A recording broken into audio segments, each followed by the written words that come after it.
Isang magandang hapon po sa inyong lahat mga kababayan. Pag-usapan po natin ang nangyayari sa Office of the Vice President. Sa ngayon, alam naman po natin na ayaw pa rin humarap ni Vice President Sara Duterte sa mga hearing sa lower house para pag-usapan ang kanyang confidential funds, ang mga perang hindi maipaliwanag kung saan napunta. Mga kababayan, bago po tayo magpatuloy, gusto ko pong i-shoutout ang aking mga subscribers and followers. Maraming pong salamat sa inyong lahat sa inyong patuloy na pagsubaybay sa aking mga videos. Ano nang nangyayari sa Office of the Vice President? Wala na, napakababa na ang tingin natin sa OVP ngayon.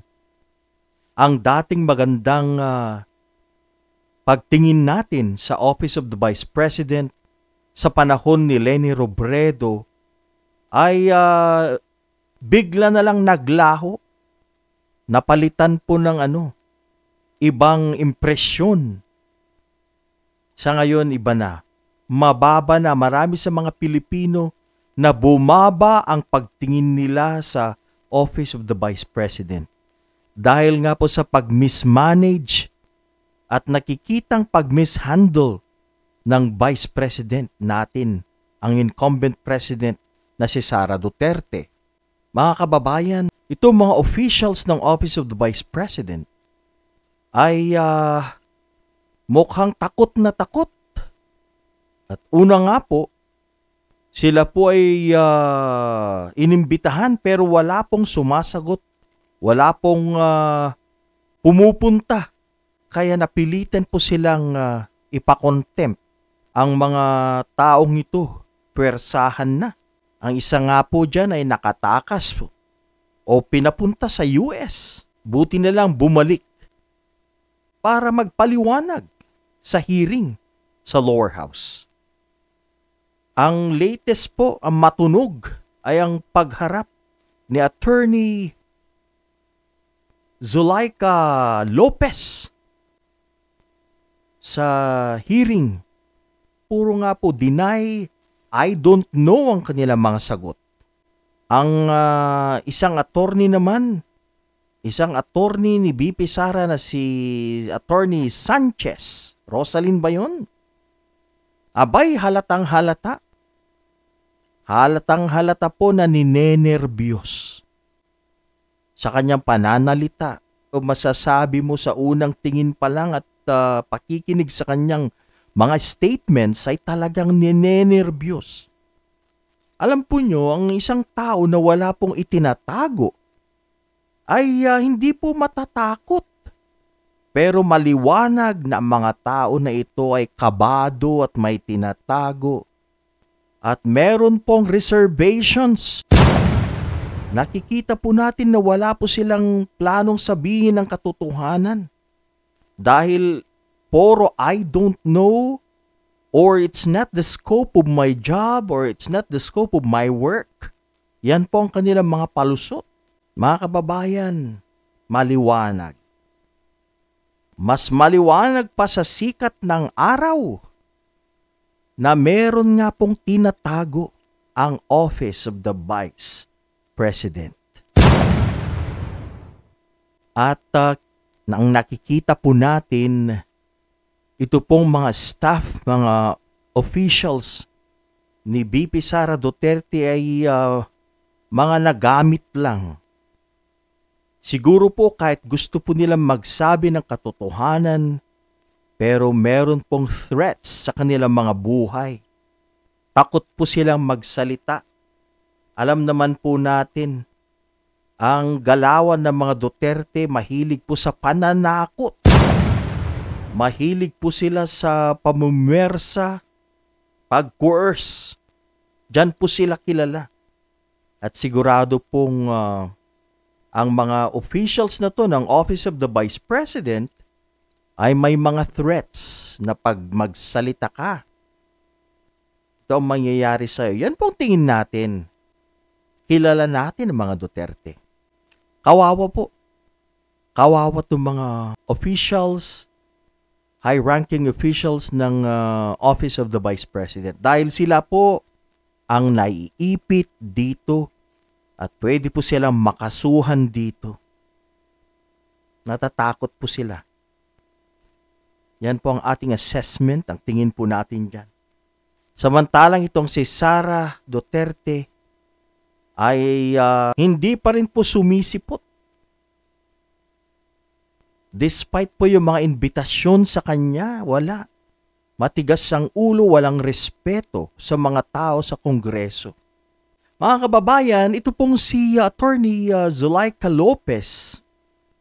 Alam naman po natin na na-contempt sa kanyang appearance sa lower house sa kadahilanang siya nga po ay sumulat sa COA at asking COA na wag ibigay sa lower house, sa House of Representatives, ang mga dokumentong kanilang hinihingi. Maliwanag na itong si Zulaika Lopez ay napagsabihan para gawin po, para harangin ito. Para harangin. So this is an obstruction to knowing the truth. Dahil dito po, they are trying to find out the truth. Yan po ang hinahanap nila. Hinahanap din ng taong bayan. Maliwanag na yung ginawa ni Attorney Lopez ay hindi tama. Yung gagawa ka ng paraan para harangin, para hindi lumantad at hindi mailabas ang katotohanan sa publiko. Hindi po yan tama. Hindi po ako naniniwala na galing yan mismo kay Attorney Lopez. Naniniwala po ako na meron pong nag-udyok, meron pong nag-instruct sa kanya, nagsabi, nag-order sa kanya, nasabihan ng COA na itigil or wag magbigay ng records, wag magbigay ng documents sa House of Representatives para hindi nila makalkal at malaman ang katotohanan tungkol nga dito sa mga confidential funds na to. Kaya dyan po siya na contempt. Hinintay pa po si Senator Franz Castro, ang kahuli-huliyang congresswoman or membro ng lower house to interpellate. Medyo takot po yata yung mga kalalakihan kaya pinasubo si Congresswoman Franz Castro na siya po ang magpa-contempt kay Attorney Lopez. Tama lang yung ginawa ni Kong Franz Castro dahil maliwanag na may pinagtatakpan kaya po niya ginawa yan. Maliwanag din na merong nagbigay ng kautusan or order para gawin ang sulat na yan. So ibig sabihin meron po silang tinatago dito. Malinis po yan, maliwanag. Dahil kung talagang willing po silang makipagtulungan para malaman ang katotohanan, ay hindi po nila gagawin yan. Pero ang ginawa ni Attorney Lopez ay napakaliwanag na they're trying to cover up, na ayaw po nilang malaman ng lower house ang mga detalye tungkol po sa mga pera nito, confidential funds. Alam niyo mga kaibigan, ayon po sa balita, itong si VP Sara ay pumunta pala sa sa lower house detention cell kung saan nandun si Attorney Lopez at sinamahan niya mula gabi hanggang madaling araw. Yan. Matagal po siyang nag-stay doon. Ang tanong, ano kayang pinag-usapan nila? Talagang sinamahan niya sa kulungan ang kanyang staff. Pero hindi po natin pinupuri. Wala po tayong bilib sa ginawa ni VP Sara na yan. Hindi po ibig sabihin na okay yung ginawa niya. Dahil ang dapat niyang gawin ay magpakita sa mga hearing. Nagpapakita lang po si Sara pag sa mga occasions kagaya po nung yung tatay niya ay nasa Congress. Pumunta siya. Nung si Attorney Lopez ay nakulong, pumunta siya. Pero bakit, BP Sara? Bakit kung ikaw ay iniimbitahan, ayaw mo magpakita? Dapat ikaw ang nandun para hindi na mahirapan ang iyong mga officers sa Office of the Vice President, ang iyong officials. Ikaw lang yung taong pwedeng sumagot sa mga katanungang yan. Dahil all of them are saying, I don't know, it's not my job, or it's not within the scope of my work. Dapat ikaw mismo, BP Sara, ang nandun. Pero bakit? Anong ginagawa mo? Takot kang lumitaw, takot kang humarap sa mga investigative body or sabihin natin Quadcom. Bakit ka takot kung wala kang itinatago? Bakit ka takot kung wala kang mali na ginawa? Mga kababayan, malayo po ito kay BP Leni Robredo. Kung ang kay BP Leni noon napakalinis, kung sa tubig ang pag-uusapan, napakalinis, napakalinaw, napaka-transparent ang kay Vice President Leni Robredo. Pero pagdating po dito kay Sara Duterte, abay, naging parang kulay putik po ang tubig, malabo. Marami pong mga tingin po natin para mga anomalya na nangyayari, mga illegal na activities. Kaya makikita mo po talaga ang pagkakaiba ng dalawang leaders, ang former leader at saka incumbent. Mga kababayan, ito ba ang susunod na Pangulo ng Pilipinas? Ito bang klaseng tao ang ating iluluklok? May mga hindi maipaliwanag na pondo under her watch at lumalabas na siya pa ang matapang, lumalabas na mga kababayan. Marami po ang nag-uudyok na tumakbo siya para sa presidente, pero ang sa akin po, hindi po siya fit para tumakbo na maging Pangulo.